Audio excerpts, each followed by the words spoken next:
reckoning, as there is nothing more base than death. I've decided for tonight's concert, Virgil shall play the bass. With apologies to the natural historians in the crowd, I'm well aware that a rat cannot play a musical instrument.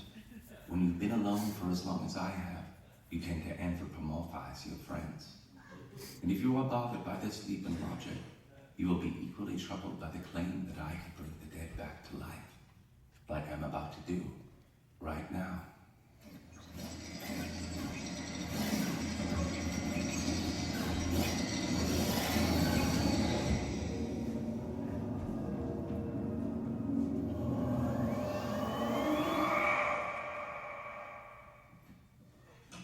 Our first song was written by Father Louis B. Marcus, our choir conductor. He was inspired by traditional African folk music, specifically The Lion King. Enjoy.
In my part in the story, I read all the children's fortunes. I felt their hopes, thoughts, and dreams, knowing the board that you need a roller coaster, and I told them nothing. I even suggested they ride the Cyclone. So tonight, my apology, a eulogy in way of concert, the final concert of the now deceased St. Cassian Chamber Choir. Then of course they closed the mine, the town was broke by 99, they closed the public school and city hall. The smart ones all packed up and went twice a day. If you can't pay the rent, a greaser at the mega shopping mall. It's a fact, just another tragic fact. We will never leave this town at all.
mystery. From ashes I was made, and to ashes I return. And so I wonder why.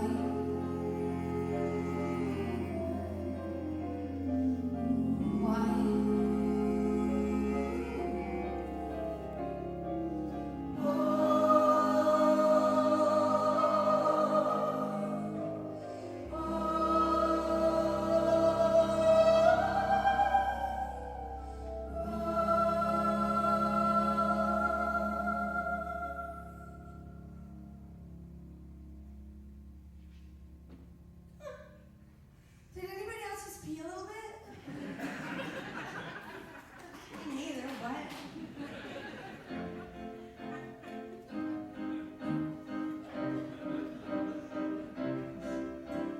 Down on your luck, that's how life goes. When life gives me rain, I make rainbows.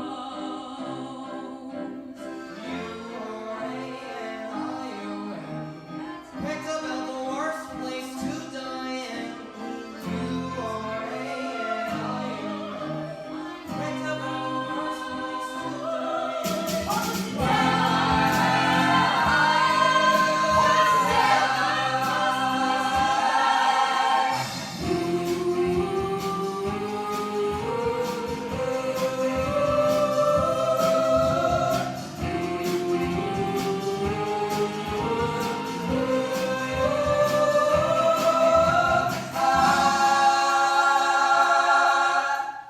That's our town, our friendly town.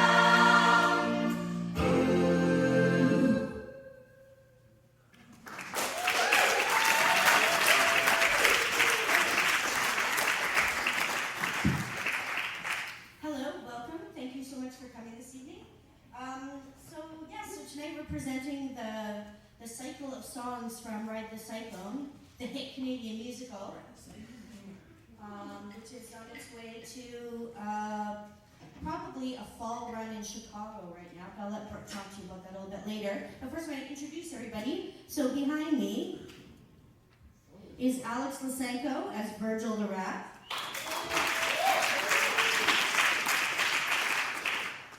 Last tour we actually traveled with a full band, but in the 2 tours before that, we traveled with just a bass player, and Elliot played a lot of the songs on the piano. Alex was our very first bass playing rat. And then I'd like to introduce James Insell, right here.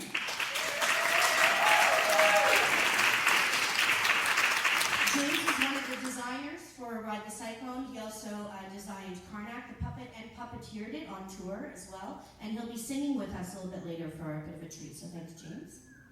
And then right here, we have Riel Braid, who plays Ocean Rosenberg. And Riel has since moved to Toronto, and together with Colby, they actually started their own theatre company in Toronto called Terrible Adults. Riel is going to be performing in Outside the March Theater's Mr. Burns, which is sort of like The Simpsons meet the apocalypse. And Colby was recently in a piece that was a mashup of Star Wars and Shakespeare, so still doing very interesting projects. Elliot Loran, who plays Ricky Potts, has also since moved to Toronto. That's a good clap.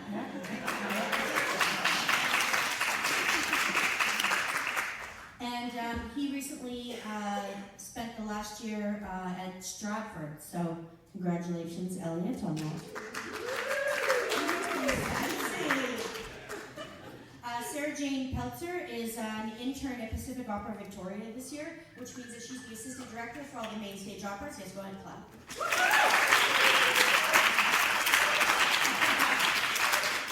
She'll also be directing her own project and is doing some programming for your young people as well. Yeah. And then, of course, we have the one, the only, Victoria's crustiest sweetheart, Kelly Hudson.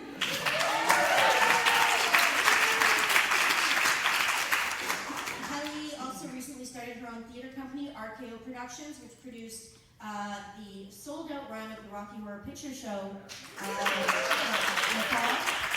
Rick Small directed. That's right.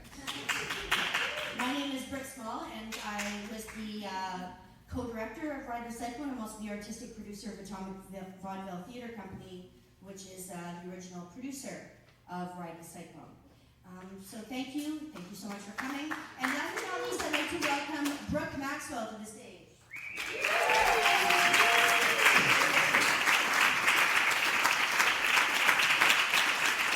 And Brooke, of course, is the co-creator of Ride the Cyclone and has also been the musical director for all the various incarnations, teaching us all these very complex choral parts, which is why the music sounds so fantastic. And he'll be accompanying us tonight. Thank you, Brooke. And we'll get started with Colby, who's going to sing Noel's song and give us a little bit of an introduction there. Hello. So, I played Noel Gruber, who was the only gay in town. He started off his monologue with a joke, which I will recount to you. Being the only gay man in a small rural high school is kind of like having a laptop in the Stone Age. I mean, sure, you can have one, but there's nowhere to plug it in. It was so great to get to start every night with a joke. It like warmed up the audience right away. We also had all these bumpers that were like little introductions to our characters.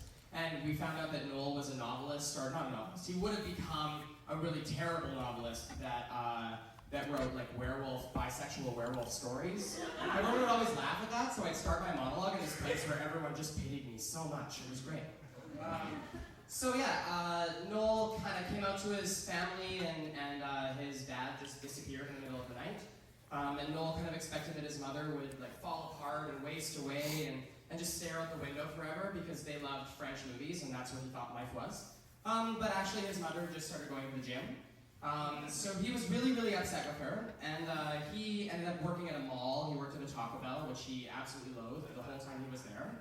And actually in his funeral, they like made a meal for him called the Noel Gruber Hungry Hombre meal, which was used as fodder to try to make me cry in the monologue, and oftentimes it would work. So Noel had kind of other dreams and other aspirations, and I'll sing about those. Fine. In my life, I was Noel Gruber, who worked at Taco Bell in Uranium City, Saskatchewan. But in my heart, I played a different role. I was Monique Chabot in post-war France. A hooker with a heart of black charcoal.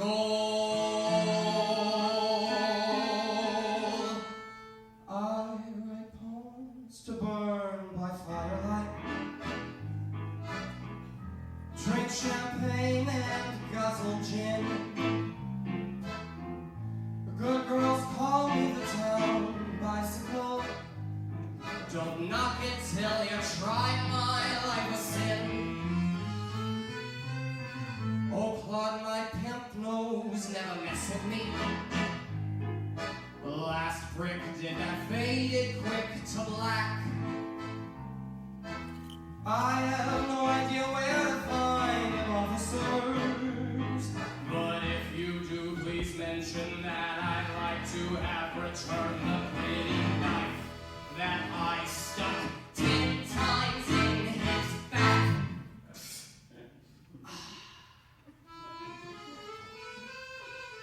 For I sing songs until the break of dawn. I embrace a new man every night. My life's one never-ending carnival. A world of bluesy passion. I want to be that fucked up girl.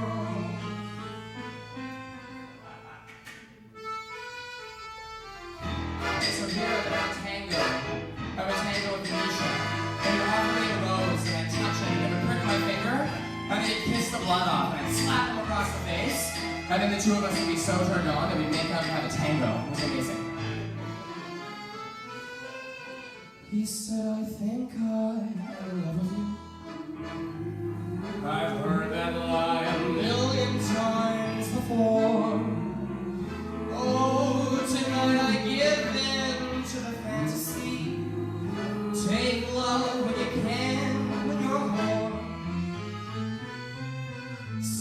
cries, I end up with his bloody kid. She cries and cries and cries and left me numb. The gypsies offer me a pretty price. No doubt now she's a whore, just like her mom. Mama. For I sing songs until the break of dawn. I embrace a new man every night. My life's one never-ending carnival. A world of boozy, bluesy, flashing lights. I want to be that fucked up girl.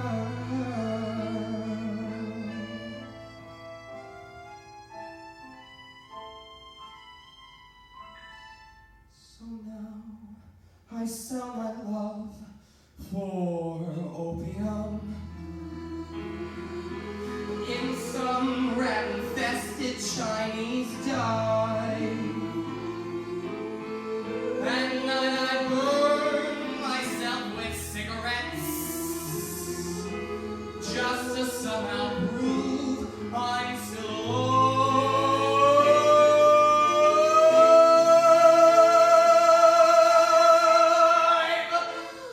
8 months later, I catch typhoid flu.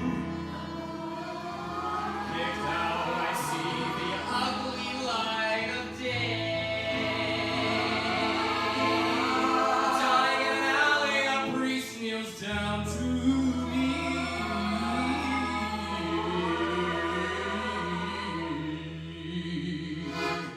My child, do you have any final words for the Lord you'd like to say? We tell him that like him, I choose to burn out rather than fade away.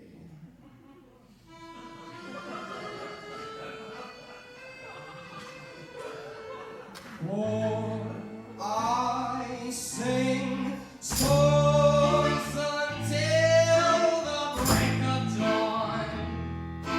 I embrace a new man every night. My life's one never-ending carnival. A world of bluesy, bluesy, flashing light. For I sing songs until the break of dawn. I embrace a new man every night. My life's one never-ending carnival. A world of bluesy, bluesy, flashing light. I want to be that girl, be that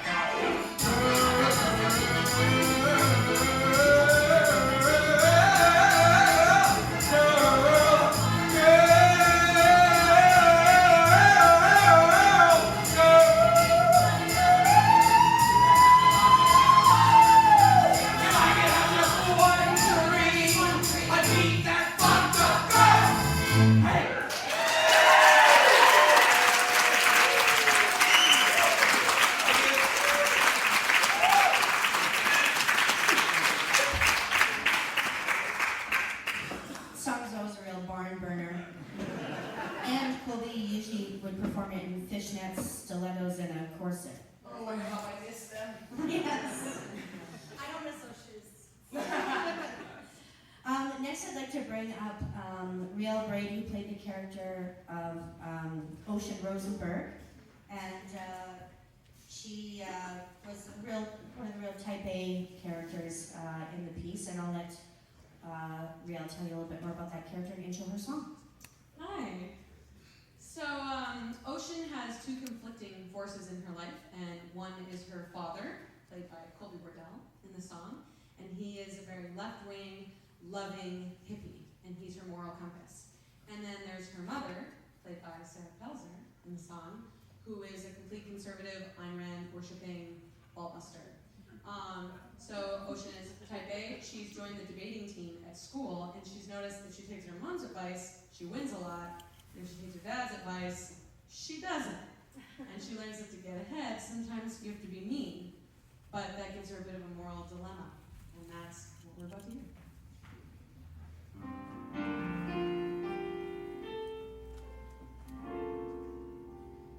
Daddy said, Oh, father dear, you fill my heart with pride. Your words so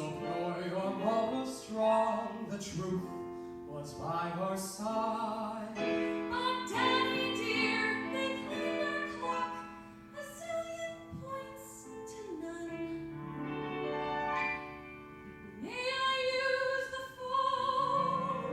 Oh, Pumpkin, you need to speak to one of your friends. No. I'm calling Mom.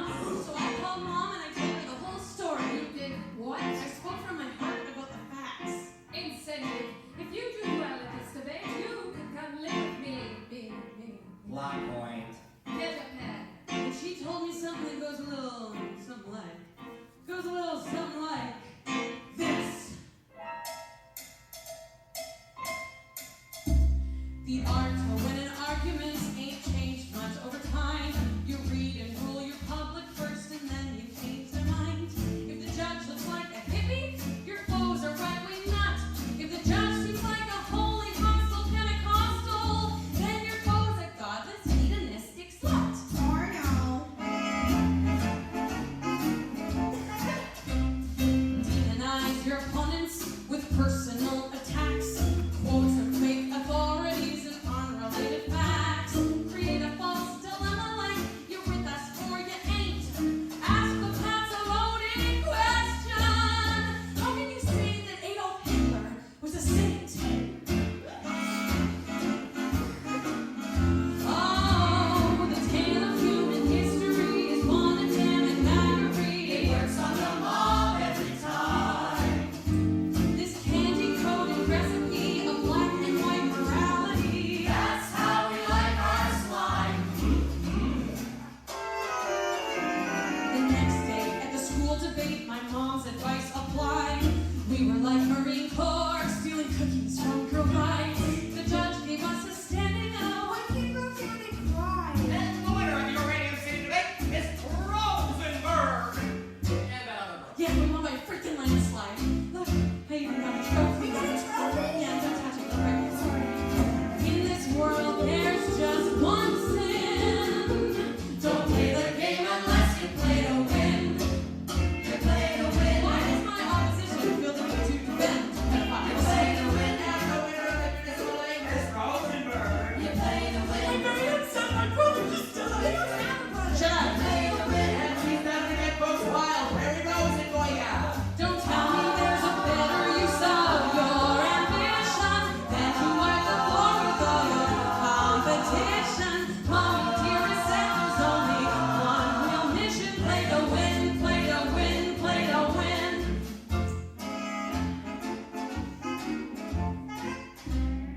Dad was there and so was Mom for the national debate. But where were my opponents? They were half an hour late. And then this kid rolls in with a wheelchair and begs us to forgive. He needed an emergency blood transfusion. Turns out he only had 3 weeks left to live. Debate topic. Are human beings ultimately good? You play to win. Are you kidding me? He's in a wheelchair. You play to win.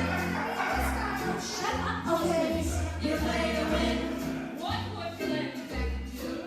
You play to win. On his blinds too? And the opposition calls Miss Rosenberg.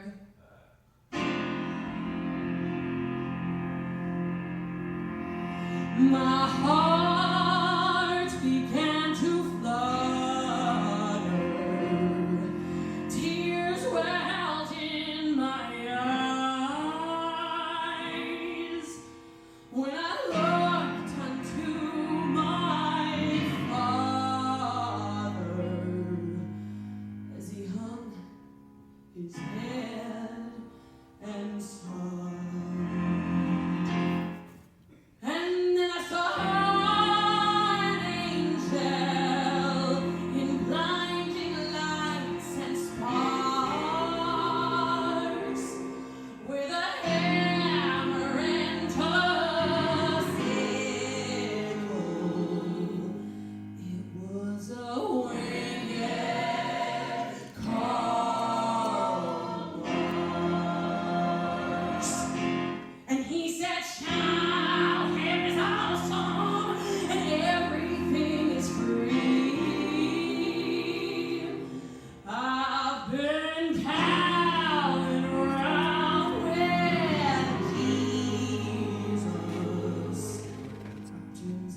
he's a communist, just like you. And we got something to tell you. Tell us, comrade. And we got something to sing to you. Sing it, comrade. You wanna hear it? Yeah. You wanna feel it? Yeah. Did you hear it 2 times? Yeah. Yeah.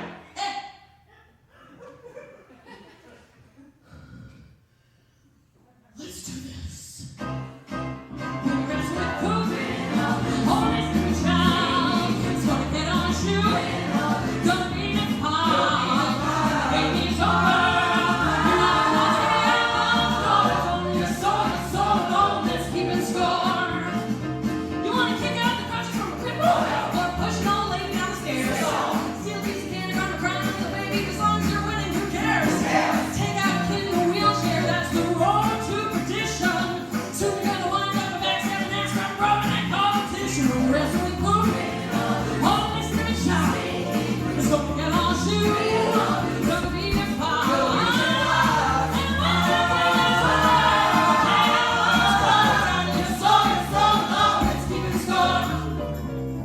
I said it's only you said let's keep it score.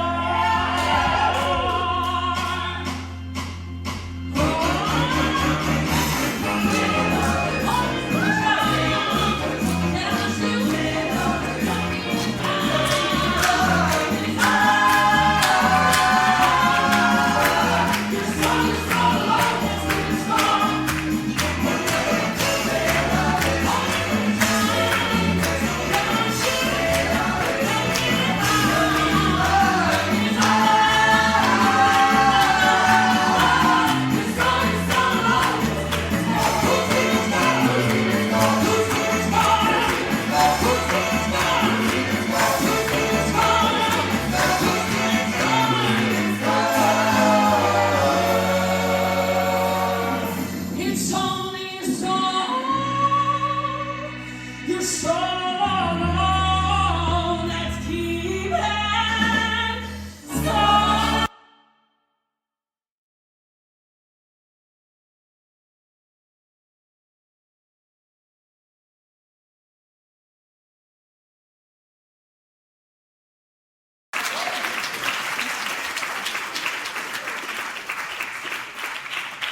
That was always one of the favorite songs to do. Gospel's always so much fun. But that song has been cut from the show, so I'm not sure.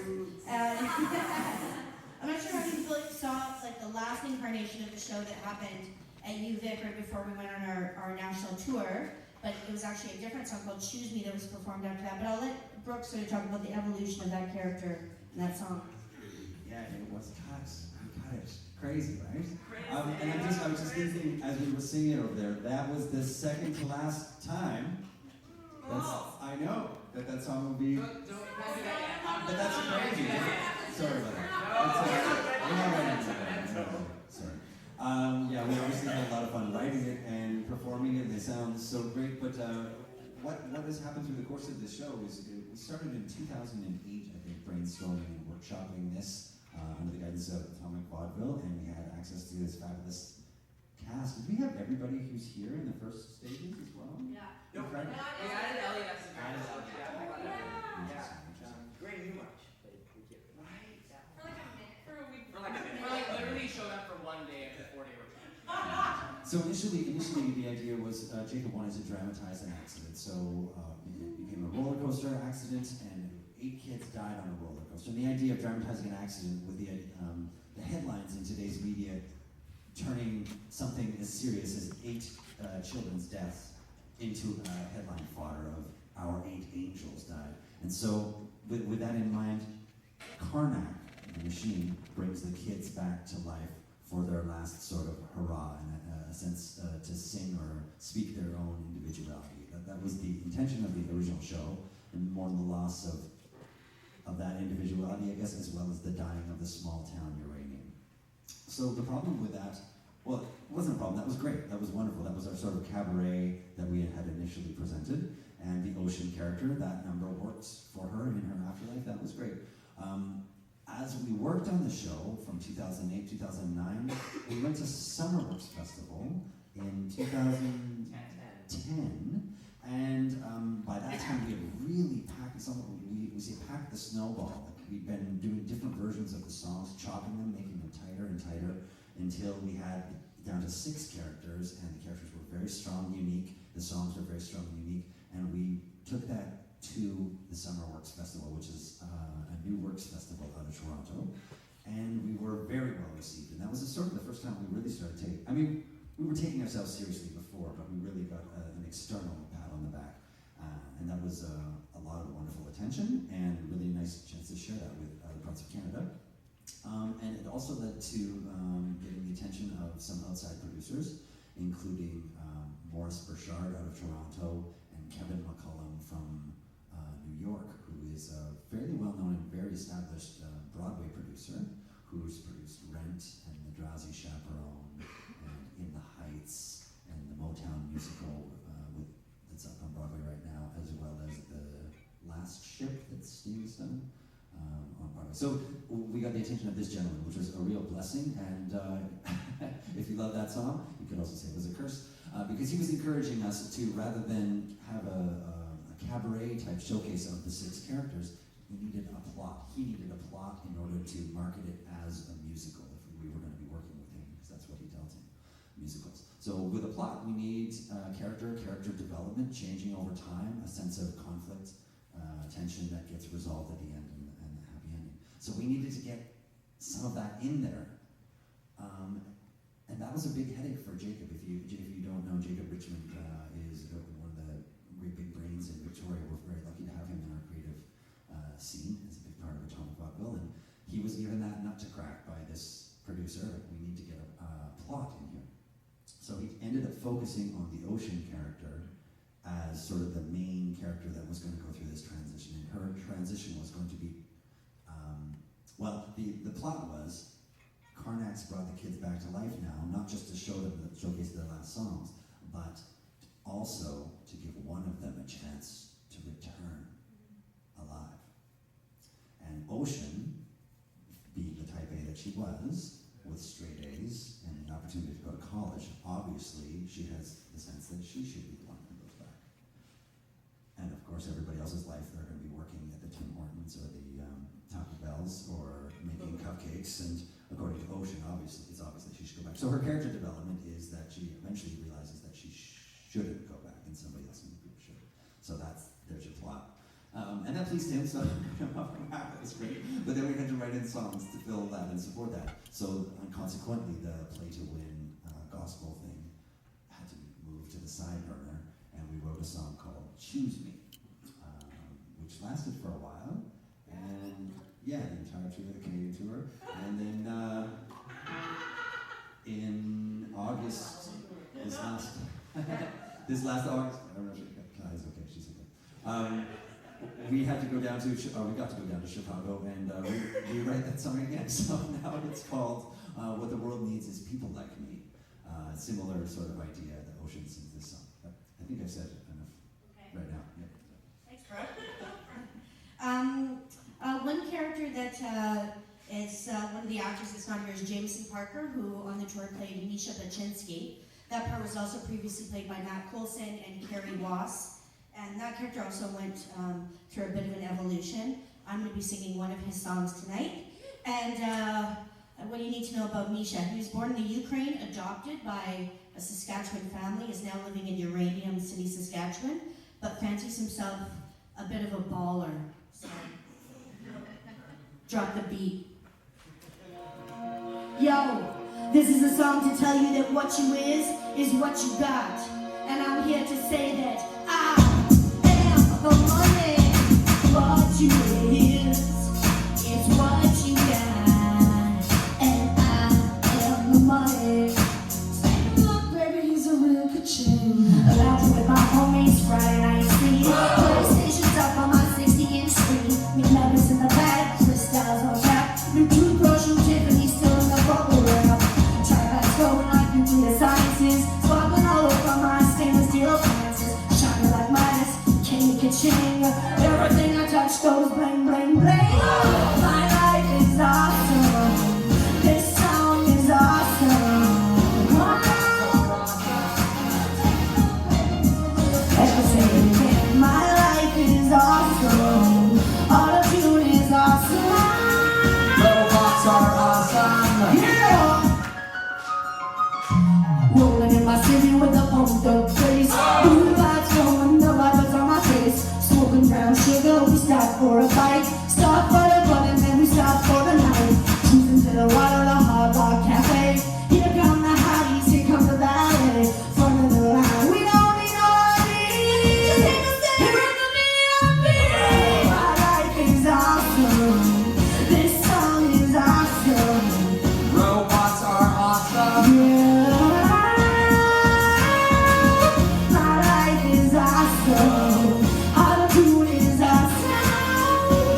Marcel.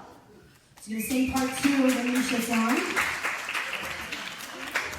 So Misha fell in love with a Ukrainian girl that he had never met her in real life. He had met her kind of over the internet through his YouTube channel. She was a fan of his rapping. And so one of his biggest regrets and sadnesses in the afterlife is he never got to sort of, live out his life with her because he really thought that she was the one. And so part 2 of his song shows a video of what their potential life might have been like together on their wedding day. So it's quite a beautiful video. And what we did theatrically in the staging of it was we used a piece of white fabric to pick up the projection at various points on stage. It was a table, and then it became a veil and was projected on the veil. And then also on the actors' skirts, they were wearing these white skirts, so you could see, kind of Celine's face, Celine who plays the love interest in the video, on the skirt. So it was a very innovative use of projection for its time.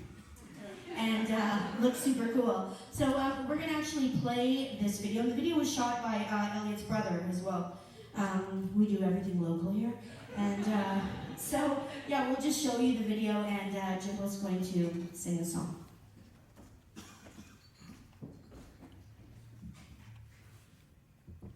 Good evening, everybody. Thank you so much for coming. This is a love song. Happy Valentine's Day.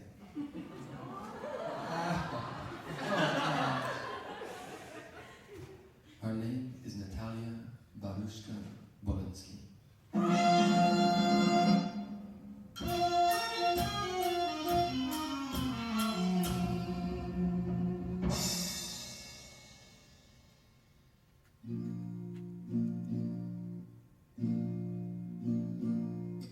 My divine Talia, when I look into your almond eyes, I do not see the boy I am, but the man I must become to possess you.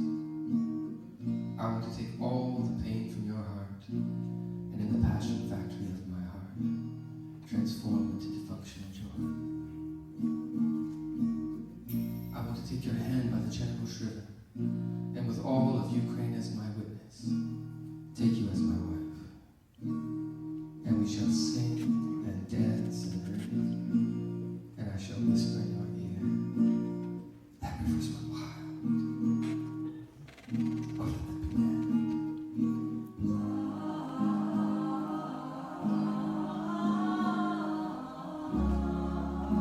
My divine Talia,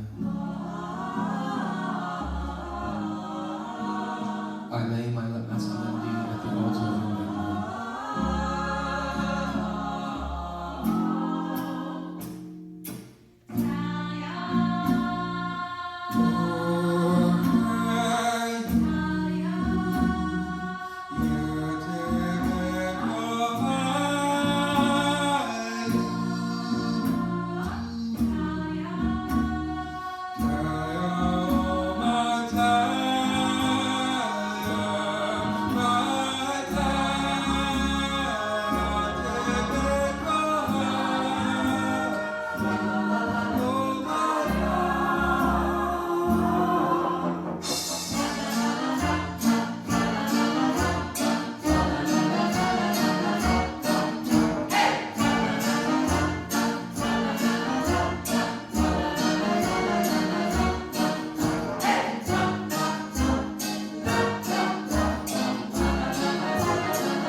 Matt would always just be like, so many tears. Oh, Matt is so good. He like reads his actions. Whoa.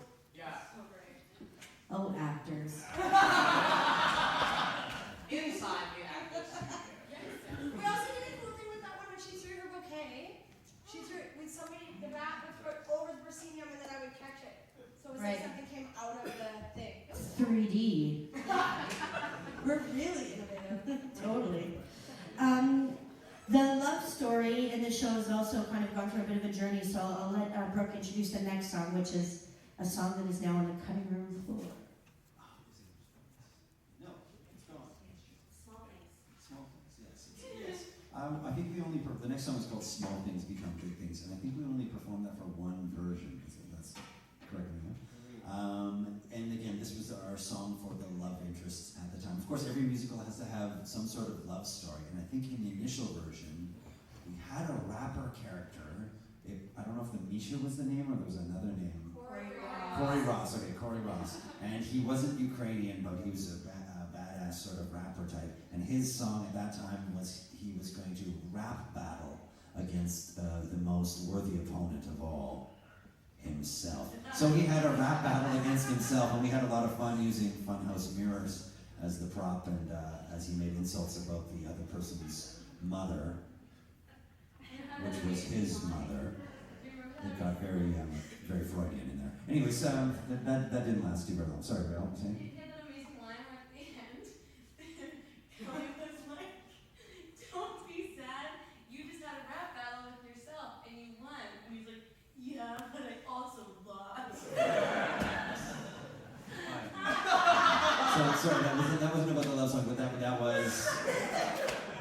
was our rapper character that gradually evolved into this version of Misha. So the earlier love song we had Tim and Celine, I think. Tim and Almira. Tim and Almira, first of all, and they didn't have too much complexity to them at that time in the draft. They were basically just the lovers. We always refer to them as the lovers, and we wrote a couple songs for them. One was a Bollywood song that didn't work very well. Another one was this Small Things Become Big Things. Was that for Tim and Almira? Small Things Become Big Things. And did we try another one? No, Lovin' in the Food Court. That was in. That didn't even make it to a rehearsal. No. Okay, enough of the love song. So here, this is Small Things Become. Actually, and this is inspired by that image of the butterfly that flaps its wings, and every small action has a larger consequence. The butterfly flaps its wings and causes a tornado on the other side of the world. Right? Everything has a consequence. Here we go. Small things become big things.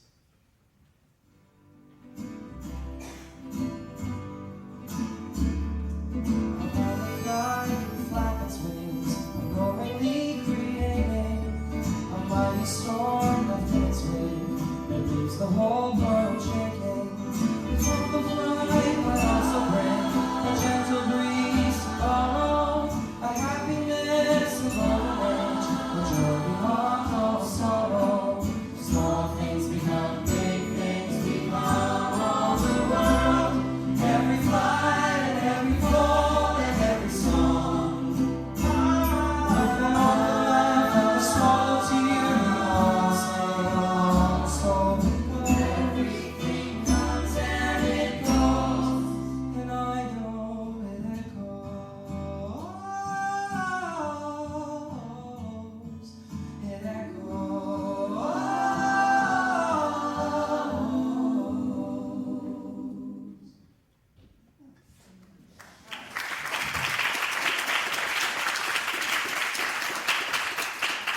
That's just a little taste of the many, many songs that we left on the cutting room floor. And I'd like to bring up Elliot Loran, who played Ricky Potts, of course, in the show, to introduce his song. Come on up, Elliot.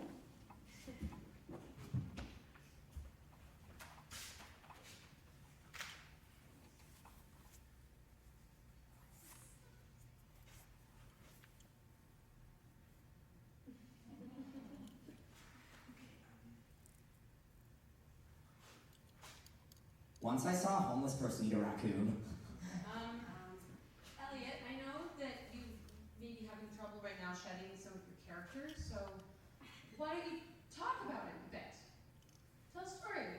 Oh, Lo, I am a rival prophet from the Zolarian star cluster, supreme leader of all those evolved from cats. I'm just waiting! Spicy! Bachelor man.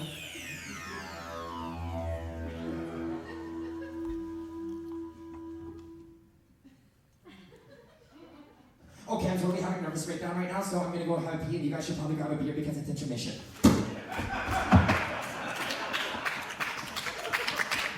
Intermission!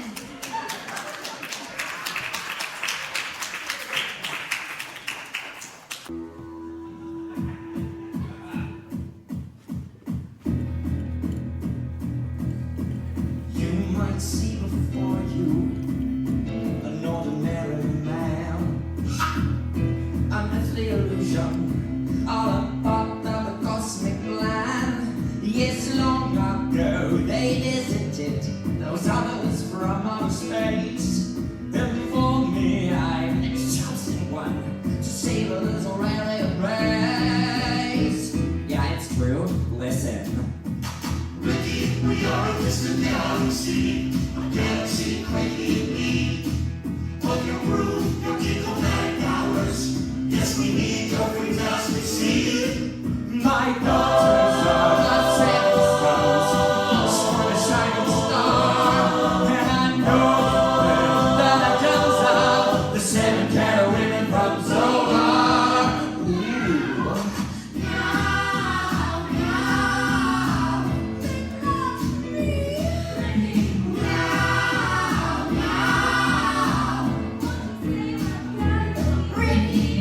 What would you do in my place? A mere mortal man.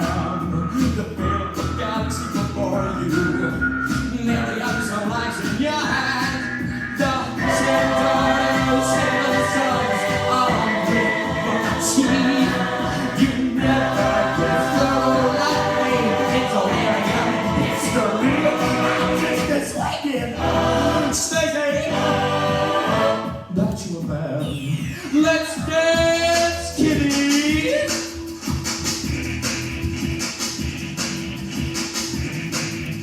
Aren't these the sexiest cat people you have ever seen?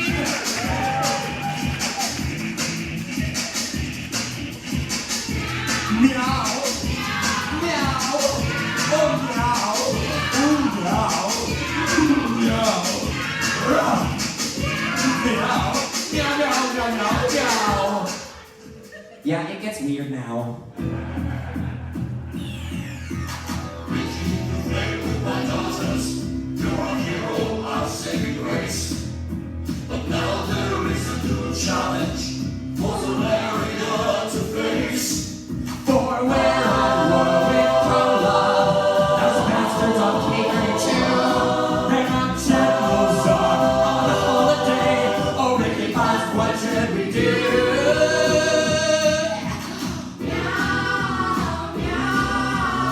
Oh my goodness! What have I got myself into?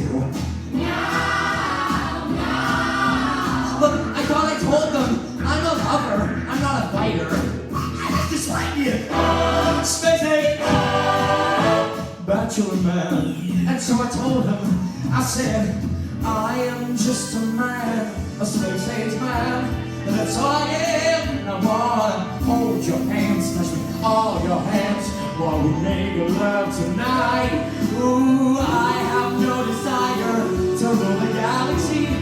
Oh, the Holy Ghost is enough for me. Making love in zero gravity. Yeah, ooh, Making love, making love, making love, oh, just the soul of making love, making love, making love, oh, just the soul of making love, making love, making love, oh, just the soul of making love, making love, making love, oh, just the.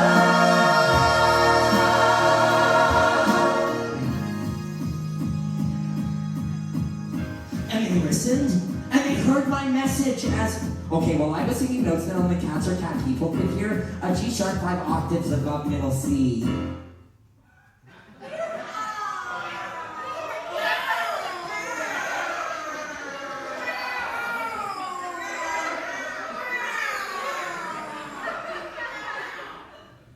incredible. Peace was restored. I guess, well, that's what happens. When you're swinging, spacing, But you're a man. and I looked up at the moon of solar, and it all just seems so clear. I wiped the teardrop from my eye, and laid a marzipan for me near. You gotta make this happen in your world. Now you know how good it can be. You gotta go home and tell your people there's something inside you breathe with no hand. Love, sweet love, love, sweet love, love, sweet love, just love. But wait, there's more.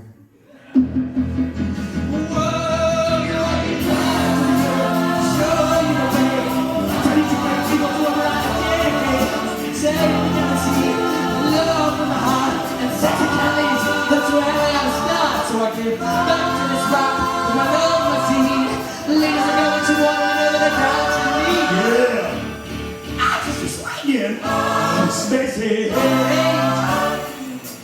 bachelor man.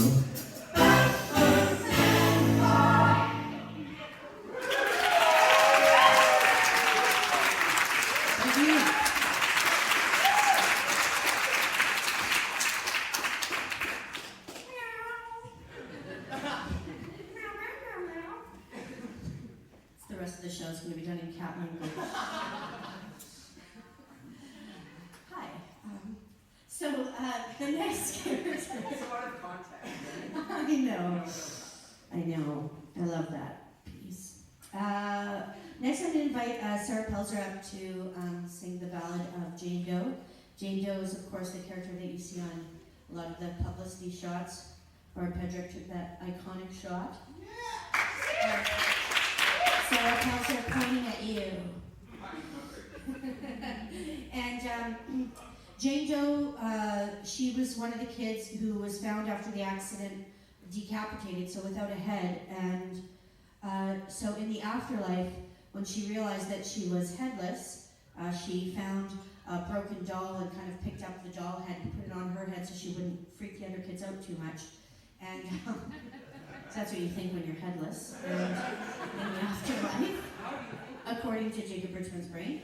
And so that's why she had these kind of black contacts in and kind of this kind of curly doll ringlet hair. And Sarah developed this physicality that was kind of very stiff. You know how dolls kind of don't completely bend. So very spooky, eerie, and also kind of a comedic character as well. But I'll let Sarah talk a little bit more about that. Oh man, that took hours also to get ready with the contacts and everything. It was very stressful, but worth it. So we've been doing this show for a couple days, and I've been trying to introduce the character, and I was kind of thinking of myself yesterday, like, why am I having such a hard time talking about this character? And I realized it's because she has no backstory at all. At least that's the whole point. So I'll just tell you a little bit about what I did while I was on stage. I spent a lot of time trying to see the air. I spent a lot of time staring at other people's skin and wishing it was my skin. Just staring at people in general. So there's not a lot to say about the character and sort of her past, but there is a lot to say about how she feels. It's a character that's all about the void and all about the inscrutability of loss and the inexplicability of death. So this is her song.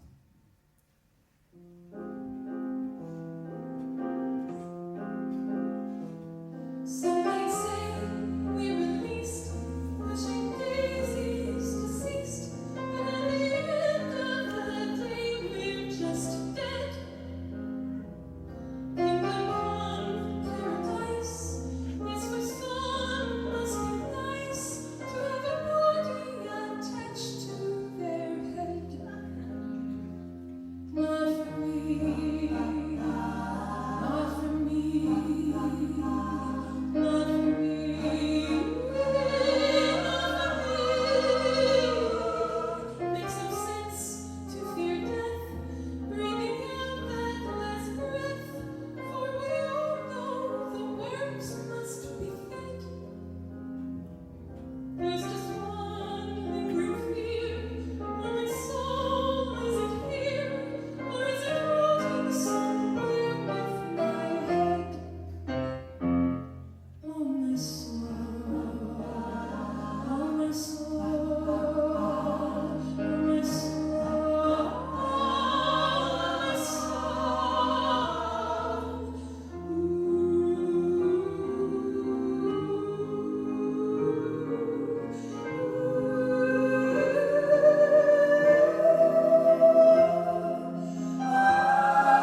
just kind of go along with the idea of the New Orleans funeral march. So Ellie was actually dressed in a John Doe kind of character with kind of the shoulders up towards his head, so he looked like he was headless too. And a lot of the actors had these kind of top hats on and did this kind of cool dance with the hats, and then kind of like carrying around the coffin sort of kind of choreography. But then, like was with a lot of the songs, the transitions happened, whether it was in the lyrics, the lyrical content, or the choreographic content, to move a little bit further away, because a lot of the songs kind of like had their own internal stories, which is really cool and very interesting, but there needs to be kind of a thematic thread that all the pieces help to support. And so one of the choreographic changes for that piece was the designers, Hank Pine and James Insel, they kind of sewed these LED lights into all kinds of props and umbrellas and things, so that when the stage lights were quite dark and they spun the umbrellas, they would look like Ferris wheels or merry-go-rounds or roller coasters and these kinds of things. So it was kind of a really cool visual look that they achieved with choreographer Trina Stupel. Yeah. So next I'd like to bring up Kelly Hudson, who plays the character of Constance Blackwood. And I was remembering earlier today that what a great writer Jacob is, and with her name Blackwood, her last name, is kind of interesting because Constance is really the character, and her name Constance, she's a steady character. She's always considered the nicest girl in town. She was voted friendliest girl in homeroom 3 years in a row. And but it was an award that she secretly threw in the dumpster behind the KFC near her house every year. So, there's some darkness kind of lurking underneath, hence the name Blackwood. I'm sure Jacob thought of that. He's like that as a writer. And so now here's Kelly Hudson performing Constance's monologue.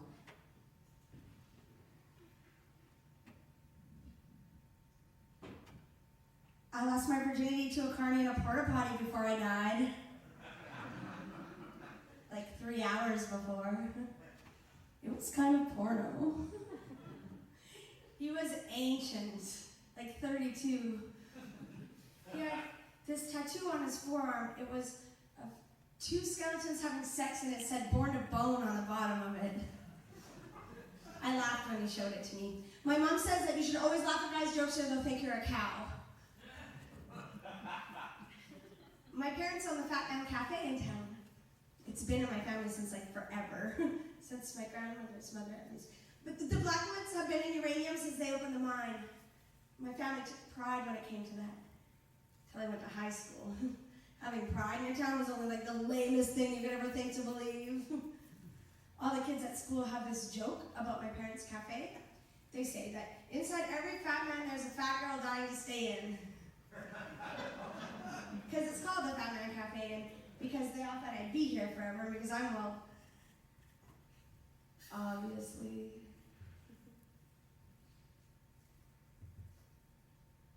After a while, I started to feel kind of crummy about things, like ashamed. I'd be in the cafe and I'd catch myself staring at my mom thinking, what a loser. What a stupid dead-end loser in a stupid dead-end town. My parents were good people, and all I could do was think horrible things about them. I really wish I'd never thought those things. I was just so angry that I was born into the only family in uranium that raised a child to believe it was okay to do your work and your living and your dying there. Things got all kinds of poison after that. Anyway, my virginity! I just wanted to do it, I just wanted to get it over and done with so I didn't have to think about it. No. Actually, I wanted to lose it in the most horrible way possible. Constance the lifer loses it to a carny in a crap box in a crappy town. Why, of course she did! But then I rode the Cyclone with the other kids of the choir. And that's when the accident happened. We were at the top of the loop, and the roller coaster made this kind of like sound. Sparks were shooting everywhere, and then all of a sudden the screaming and the sparks just stopped, and there was like this weightlessness. My heart jumped a gazillion beats a second, but I didn't scream like the other kids. No, I was soaking it in, because on a certain level it was so rad. Sailing through the air, upside down, you could see all the other rides, and it was like something unlocked inside of me, and my heart welled up with this love for everything. Images and all this feeling came flooding into me, like climbing back into bed in the morning and feeling the heat left over from my body. Patiently sucking on a jawbreaker till I finally get to the gum. Hanging upside down in the monkey bars until my head starts to tingle. Putting glue on my fingers and then chewing it off. Smelling Jiffy markers. Listening to music and dancing around my room before going to a party, pretending like I'm actually going to have the perfect time. Feeling the heat left on my cheeks after having a good long cry, and then sucking the snot bubbles back in my nose. Licking the maple syrup off French toast Sunday morning. Pizza night.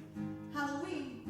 Finishing an essay and doing a knot, blowing on a window and drawing a little picture, watching my little baby brother dance naked to ABBA, being in the choir at the height of the Hallelujah chorus and feeling all of the other voices rattle my bones. I started laughing like a crazy person, giddy with endorphins. Everything was dancing leprechauns and rainbows, moonbeams, streams of chocolate, whirling rides, and flashing lights. There's no shame in loving my small town. The only good things that happen to me happened in uranium. It took a horrible accident for me to realize how goddamn wonderful everything is. I used to think that life was just a jawbreaker. Yeah, you suck, and you suck, and you suck, and you suck, and you suck somewhere. Yeah, you suck somewhere. At first it seemed so sweet, and the colors come and go, like the seasons come and go. The slush and rain and snow till you can't taste no more. So you suck some more. I used to think that life was just a heartbreaker.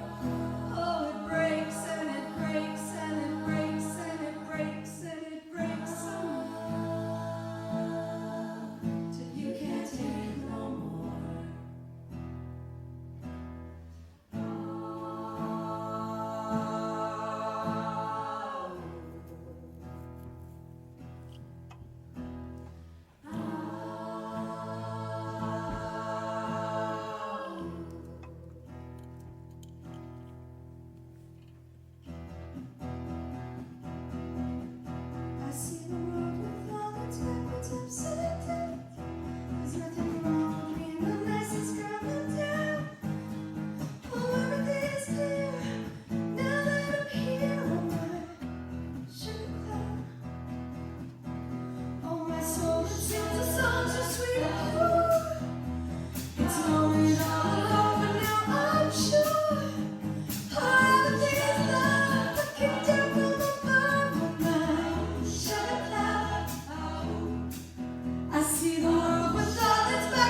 confetti cannons too, just to give you a bit of an image for that.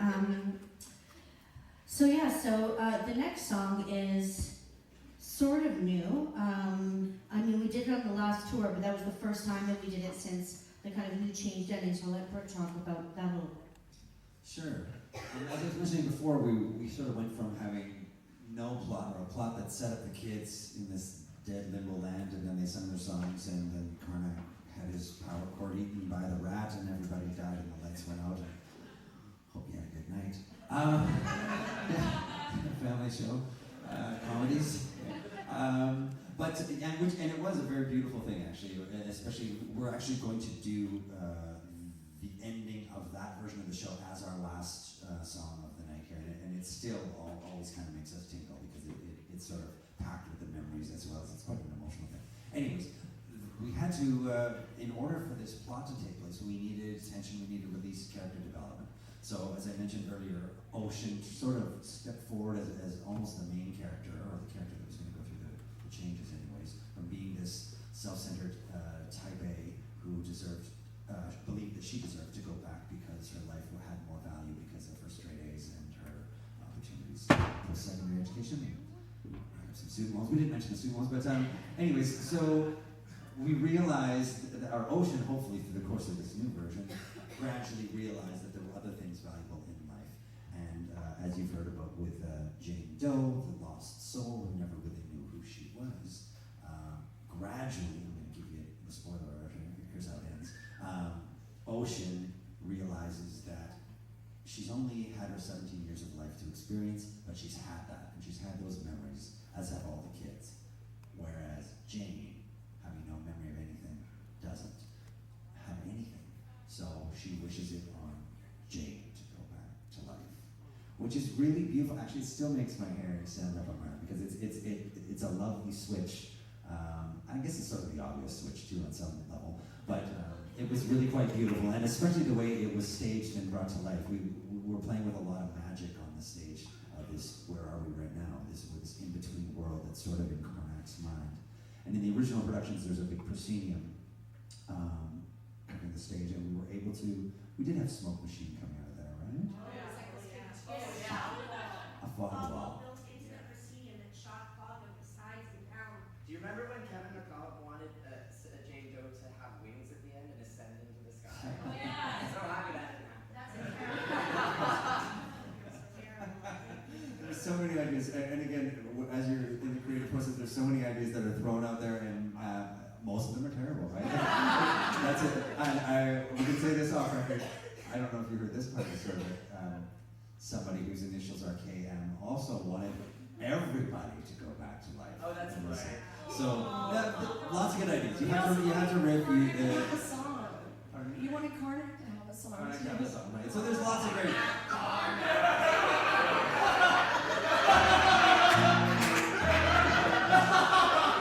Okay. No.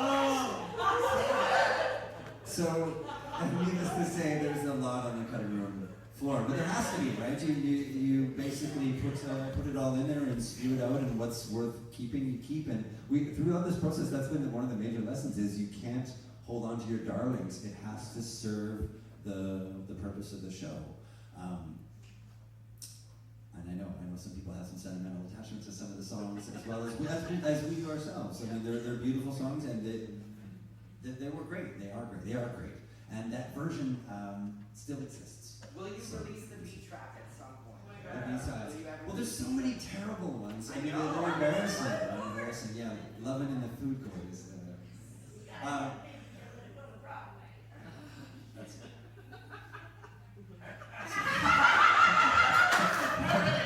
That's not my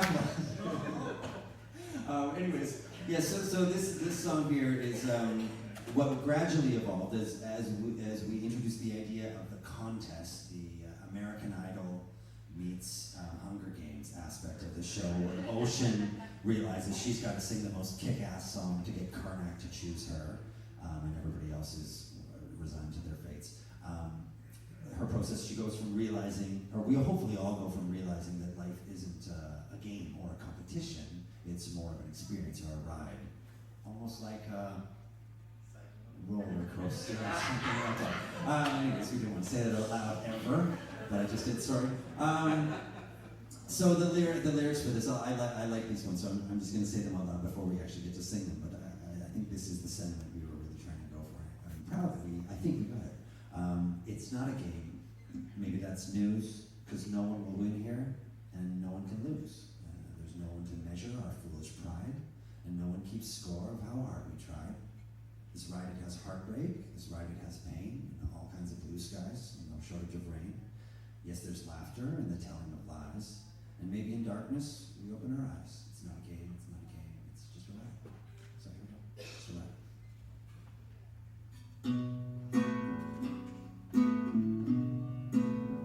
I know this stream of life is never ending.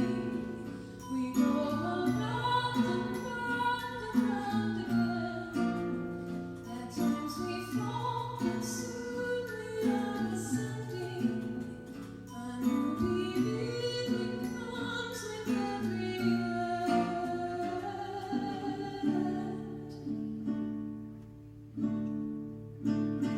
It's not a game, maybe that's news, 'cause no one will win here, and no one can lose. There's no one to measure our foolish pride, and no one keeps score of how hard we tried. This ride, it has heartbreak, this ride, it has pain, all kinds of blue skies, no shortage of rain. Yes, there's laughter and the telling of lies, and maybe in darkness we open our eyes. It's not a game, it's not a game. Whoa, no, it's not a game, it's not a game.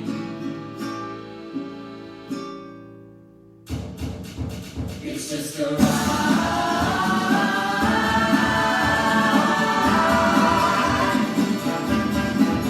It's just a ride.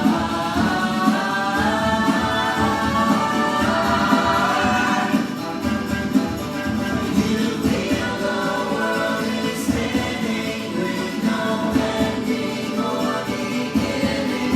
You just take a look around. Take a look around. Take a look around. Then round and round and round and round.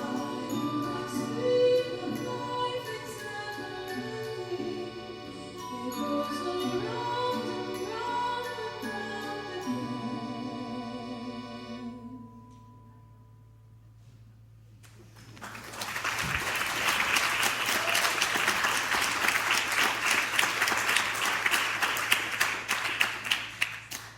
Thanks. I just wanted to, speaking of things being just a ride, just like to shout out to Saul Anderson, who was our driver, the driver of our set on 2 tours.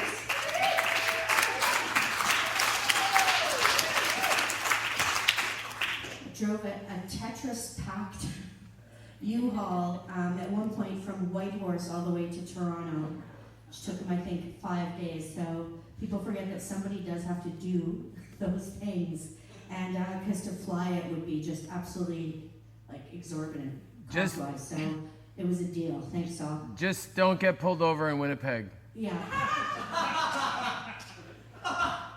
That's a long story we won't get into. And I'd Save also that for like the to lobby. just- yeah, okay, thanks, Saul. Okay.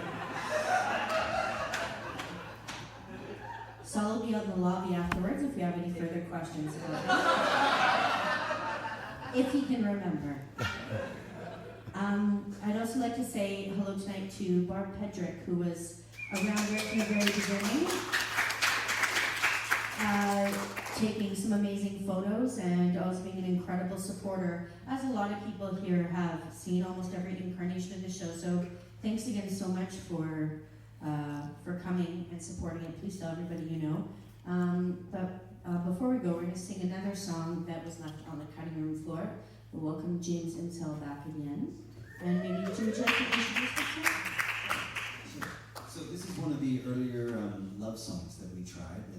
too cowardly to write lyrics to. It's called La La Love. Slash life, yes. Oh, and actually, I'll say a bit more about that because it was the staging of this that really spoke more than the words. And it was a lovely scenario between our two lovers that were just the two lovers, right? This was Tim and Celine. This one, and it basically was the story through their life as they went from being young lovers into aging together and having children together. And this was all done with beautiful puppets and shawls. Little people puppets. And a little iceberg came in, and then we stuck the people to it. We stuck a house. Yeah, and someone got swimming with a bear. Yeah, she caught a bear. And then we had these cool waves, like old-timey waves that we would go back and forth. They had kids. And her wedding veil turned into a baby, and then it turned into a shawl, and they both got really old together. And then we brought out a chessboard, and we played chess. And it was always my favorite. It would always make me cry because we would never get old, and that's what like that part of the show I was done. Like I was like, pick me up off the wings and drag me back on the stage. And I was like, you guys, we're never gonna get old. Kelly, is there anything that doesn't make you cry? That's what I'd like to know. It's been a tough week. Yeah, okay. Fair enough. So and again, with staging like that, who needs lyrics? All right, let's do this. This is La La